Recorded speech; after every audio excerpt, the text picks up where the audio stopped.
ಆತ್ಮೀಯ ಬಂಧುಗಳೇ, ಶ್ರೀಮದ್ ಭಗವದ್ಗೀತೆ ತತ್ವ ವಿವೇಚನೆ ಟೀಕಾ ಅಧ್ಯಾಯ 3 ಕರ್ಮಯೋಗ.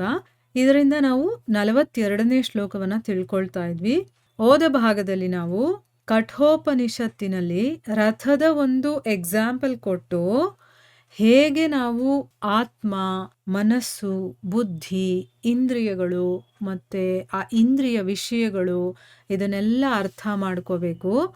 ಮತ್ತೆ ಆತ್ಮವೇ ಪ್ರಬಲವಾಗಿರುವಂಥದ್ದು, ಇಂದ್ರಿಯಗಳು ನಿರ್ಬಲವಾಗಿರುವಂಥದ್ದು, ಅಂದರೆ ಆತ್ಮನೇ ಶ್ರೇಷ್ಠ ಅನ್ನೋದು ಹೇಗೆ, ಅದರ ಬಗ್ಗೆ ತುಂಬಾನೇ ಡೀಟೇಲ್ ಆಗಿ ನಾವು ಅರ್ಥ ಮಾಡ್ಕೊಂಡಿದ್ದೀವಿ. ಈಗ ಇಲ್ಲಿ ಪ್ರಶ್ನೆ ಏನು ಅಂತಂದ್ರೆ, ಇಲ್ಲಿ ಪರತಃ ಅನ್ನುವಂಥ ಪದಕ್ಕೆ ಅತ್ಯಂತ ಶ್ರೇಷ್ಠ ಅಂತ ಹೇಳಿದಾರಲ್ಲ, ಅದರ ಅರ್ಥ ಏನು ಅಂತ ಕೇಳ್ತಾ ಇದ್ದಾರೆ. ಪರತಃ ಅಂದ್ರೆ ಅತ್ಯಂತ ಶ್ರೇಷ್ಠ ಅಂತ ಹೇಳಿದ್ದಾರೆ. ಅದನ್ನು ಹೇಗೆ ಅರ್ಥ ಮಾಡ್ಕೊಳ್ಳೋದು, ಯಾಕಿಲ್ಲಿ ಆ ರೀತಿ ಹೇಳಿದ್ದಾರೆ ಅಂತ ಪ್ರಶ್ನೆ. ಉತ್ತರ ಏನು ಅಂತಂದ್ರೆ, ಕಠೋಪನಿಷತ್ತಲ್ಲಿ ಎಲ್ಲಿ ಈ ವಿಷಯ ಬಂದಿದೆಯೋ ಅಲ್ಲಿ ಬುದ್ಧಿಗಿಂತ ಶ್ರೇಷ್ಠ ಮಹತ್ತತ್ವ, ಅದಕ್ಕಿಂತ ಅವ್ಯಕ್ತ ಮತ್ತು ಅವ್ಯಕ್ತಕ್ಕಿಂತ ಸಹ ಶ್ರೇಷ್ಠವಾಗಿರುವಂಥದ್ದು ಪುರುಷ ಅಂತ ಹೇಳಿದ್ದಾರೆ. ಅಂದರೆ ಎಲ್ಲಕ್ಕಿಂತೂ ಶ್ರೇಷ್ಠನಾಗಿರುವಂಥವನು ಪುರುಷ ಅಂತ ಹೇಳಿದ್ದಾರೆ. ಮತ್ತೆ ಅದೇ ಪರಾಕಾಷ್ಠೆ ಅಂತ ಕೂಡ ಹೇಳಿದ್ದಾರೆ. ಪರತತ್ವದ ಅಂತಿಮ ಎಲ್ಲೇ ಅದೇ ಆಗಿದೆ ಅಂತಲೂ ಹೇಳಿದ್ದಾರೆ. ಇದಕ್ಕಿಂತ ಶ್ರೇಷ್ಠವಾಗಿರುವಂಥದ್ದು ಮತ್ತೊಂದು ಇಲ್ಲ ಅಂತ ಕೂಡ ಹೇಳಿದ್ದಾರೆ ಅನ್ನೋದನ್ನ ಕಠೋಪನಿಷತ್ತಿನಲ್ಲಿ ಹೇಳಿದ್ದಾರೆ. ಅಂದರೆ ಬುದ್ಧಿಗಿಂತ ಮಹತ್ತತ್ವ ಶ್ರೇಷ್ಠ, ಅದಕ್ಕಿಂತ ಅವ್ಯಕ್ತ ಶ್ರೇಷ್ಠ, ಅವ್ಯಕ್ತಕ್ಕಿಂತ ಶ್ರೇಷ್ಠನಾಗಿರುವಂಥವನು ಪುರುಷನಾಗಿರುವಂಥವನು. ಮತ್ತೆ ಇದೇ ಪರಾಕಾಷ್ಠೆ ಅಂತ ಹೇಳಿದ್ದಾರೆ. ಆ ಪರತತ್ವದ ಅಂತಿಮ ಎಲ್ಲೇ ಅನ್ನೋದು ಇದೆ ಅಂತ, ಅಂದರೆ ಅದರ ಒಂದು ಅಂತಿಮ ಗುರಿ ಗತಿ ಅಂತ ಹೇಳ್ತೀವಲ್ವ, ಅದಿದೆ ಅಂತಲೂ ಹೇಳಿದ್ದಾರೆ. ಈ ಕಠೋಪನಿಷತ್ತಿನಲ್ಲಿ ಏನು ಹೇಳಿದ್ದಾರೆ ಅದರ ಶ್ಲೋಕ ಮತ್ತು ಅದರ ಅರ್ಥ ಕೂಡ ನಾನು ಇಲ್ಲಿ ಓದ್ತೀನಿ, ಆಗ ನಮಗಿನ್ನೂ ಸ್ವಲ್ಪ ಚೆನ್ನಾಗಿ ಅರ್ಥ ಆಗುತ್ತೆ.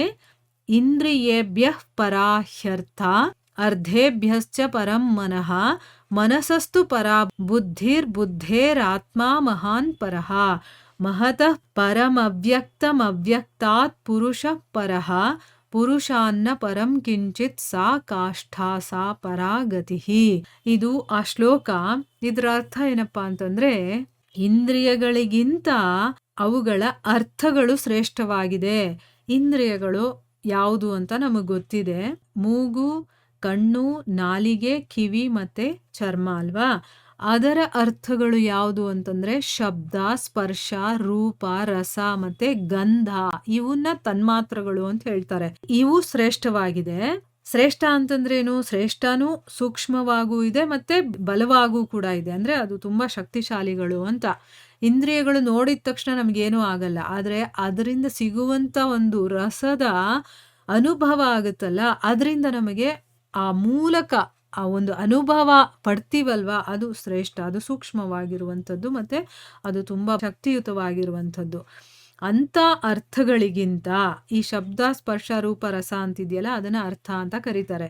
ಆ ಅರ್ಥಗಳಿಗಿಂತ ಮನಸ್ಸು ಶ್ರೇಷ್ಠ. ಯಾಕೆಂದ್ರೆ ಇದನ್ನೆಲ್ಲ ನಾವು ಮನಸ್ಸಿನ ಮೂಲಕ ಅನುಭವಿಸ್ತೀವಲ್ವಾ, ಸೊ ಅದಕ್ಕೆ ಮನಸ್ಸು ಶ್ರೇಷ್ಠ. ಆ ಮನಸ್ಸಿಗಿಂತ ಬುದ್ಧಿ ಶ್ರೇಷ್ಠ. ಅದನ್ನು ಹೇಳ್ಕೊಡೋದು ಯಾರು? ಬುದ್ಧಿ. ಅದನ್ನು ಡಿಸೈಡ್ ಮಾಡೋದು ಯಾರು? ಬುದ್ಧಿ. ಆದರೆ ಬುದ್ಧಿಗಿಂತಲೂ ಮಹಾನ್ ಯಾವುದು ಅಂತಂದ್ರೆ ಆತ್ಮನೇ ಶ್ರೇಷ್ಠವಾಗಿದೆ. ಮಹತ್ತತ್ವ ಸಮಷ್ಟಿ ಬುದ್ಧಿ ಇದೆಯಲ್ಲ, ಅದನ್ನ ಹೇಳ್ತಾ ಇರೋದು. ಆತ್ಮ ಅಂತಂದ್ರೆ ಯಾವುದು ಅಂತ. ಆ ಮಹತ್ತತ್ವಕ್ಕಿಂತ, ಇಲ್ಲಿ ಆತ್ಮ ಅಂತಂದ್ರೇನೆ ಮಹತ್ತತ್ವ ಅಂತ ಅರ್ಥ.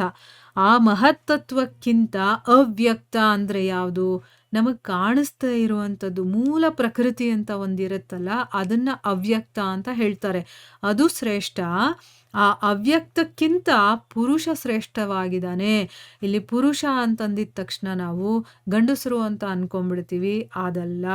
ಇಲ್ಲಿ ಹೇಳ್ತಾ ಇರೋದು ಪುರುಷ ಅಂತಂದ್ರೆ ಆ ಭಗವಂತ, ಆ ಪುರುಷ ಅಂತ ಹೇಳ್ತಾ ಇರೋದು, ಆಯ್ತಾ. ಇಲ್ಲಿ ಆತ್ಮ ಅಂತ ಬರುತ್ತಲ್ಲ, ಅಲ್ಲಿ ಎಲ್ಲರೂ ಸೇರಿ ಆತ್ಮ ಆಗ್ಬಿಡ್ತೀವಿ, ಆಯ್ತಾ. ಅಲ್ಲಿ ಗಂಡು ಹೆಣ್ಣು ಜಾತಿ ಏನೂ ಬರೋದಿಲ್ಲ. ಮಹಾನ್ ಆತ್ಮ ಅಂತ ಹೇಳ್ತಾರೆ. ಬುದ್ಧಿಗಿಂತಲೂ ಮಹಾನ್ ಯಾರು ಅಂತಂದ್ರೆ ಆತ್ಮ. ಆತ್ಮ ಅಂತಂದ್ರೆ ಅದರಲ್ಲಿ ಎಲ್ಲರೂ ಜೀವಿಗಳು ಬಂದ್ಬಿಡ್ತೀವಿ, ಅದು ಶ್ರೇಷ್ಠ. ಆ ಮಹತ್ತತ್ವಕ್ಕಿಂತ ಅವ್ಯಕ್ತ, ಕಾಣಿಸ್ದೇ ಇರುವಂತ ಮೂಲ ಪ್ರಕೃತಿ ಇದೆಯಲ್ಲ, ಅದು ಶ್ರೇಷ್ಠ. ಆ ಅವ್ಯಕ್ತಕ್ಕಿಂತ ಪುರುಷ ಶ್ರೇಷ್ಠನಾಗಿದ್ದಾನೆ. ಆ ಪುರುಷನಿಗಿಂತ ಶ್ರೇಷ್ಠವಾಗಿರುವಂಥದ್ದು ಮತ್ಯಾವುದೂ ಇಲ್ಲ. ಅದೇ ಪರಾಕಾಷ್ಠೆ. ಅಂದರೆ ಅಂತಿಮ ಅವಧಿ ಅಥವಾ ಅದೇ ಪರಮಗತಿ ಅಂತಂದ್ಬಿಟ್ಟು ಆ ಒಂದು ಶ್ಲೋಕದ ಅರ್ಥ ಎಷ್ಟು ಕ್ಲೀನಾಗಿ ಅದರಲ್ಲಿ ಎಕ್ಸ್ಪ್ಲೇನ್ ಮಾಡಿದ್ದಾರೆ ನೋಡಿ. ಈಗ ನಮಗೆ ಗೊತ್ತಾಯ್ತಲ್ವಾ ಯಾರಿಂದ ಯಾರು ಶ್ರೇಷ್ಠ, ಹೀಗೆ ಹೋಗ್ತಾ ಹೋಗ್ತಾ ಹೋಗ್ತಾ ಆ ಪರಮ ಪದ ಅಥವಾ ಪರಮಗತಿ ಅಥವಾ ಆ ಭಗವಂತ ಅಂತ ನಾವೇನು ಹೇಳ್ತೀವೋ ಅವನೇ ಶ್ರೇಷ್ಠನಾಗಿರುವಂಥವನು, ಬೇರೆ ಯಾರು ಶ್ರೇಷ್ಠ ಅಲ್ಲ. ಅದೇ ಶ್ರುತಿಯ ಭಾವವನ್ನ ಅಂದ್ರೆ ಏನು, ಇದನ್ನ ಸ್ಪಷ್ಟವಾಗಿ ನಮಗೆ ಹೇಳೋದಕ್ಕೋಸ್ಕರ ಪರತಃ ಅನ್ನುವಂಥ ಪದದ ಅರ್ಥವನ್ನ ಅತ್ಯಂತ ಶ್ರೇಷ್ಠ ಅಂತಂದ್ಬಿಟ್ಟು ಹೇಳಿದ್ದಾರೆ. ಆತ್ಮ ಎಲ್ಲಕ್ಕೂ ಕೂಡ ಆಧಾರ, ಕಾರಣ, ಪ್ರಕಾಶಕ ಮತ್ತೆ ಪ್ರೇರಕ ಕೂಡ, ಹಾಗೂ ಸೂಕ್ಷ್ಮ ವ್ಯಾಪಕ, ಅದು ಕಾಣಿಸೋದಿಲ್ಲ, ತುಂಬ ಸೂಕ್ಷ್ಮವಾಗಿ ವ್ಯಾಪಕವಾಗಿರ್ತಾನೆ, ಮತ್ತೆ ಶ್ರೇಷ್ಠವಾಗಿ ಮತ್ತೆ ಬಲಿಷ್ಠವಾದಂತಹ ಕಾರಣ ಅದಿರೋದ್ರಿಂದನೇ ಎಲ್ಲ ನಡೀತಾ ಇರೋದಲ್ವಾ. ಅದಕ್ಕೋಸ್ಕರ ಅದನ್ನ ಅತ್ಯಂತ ಶ್ರೇಷ್ಠ ಅಂತ ಹೇಳೋದಿಲ್ಲಿ ಸರಿಯಾಗೇ ಇದೆ ಅಂತಂದ್ಬಿಟ್ಟು ಇಲ್ಲಿ ಅವರು ಉತ್ತರವನ್ನ ಕೊಡ್ತಾ ಇದ್ದಾರೆ. ಈಗ ಆತ್ಮ ಇಲ್ಲ ಅಂತಂದ್ರೆ ಶರೀರದಲ್ಲಿ ಏನಾದ್ರೂ ಕೆಲಸ ನಡೆಯುತ್ತಾ? ಇಲ್ಲ. ಪರಮಾತ್ಮ ಅಂದ್ರೆ ಭಗವಂತ, ಅವನಿಲ್ಲ ಅಂತಂದ್ರೆ ಏನಾದ್ರೂ ನಡೆಯುತ್ತಾ?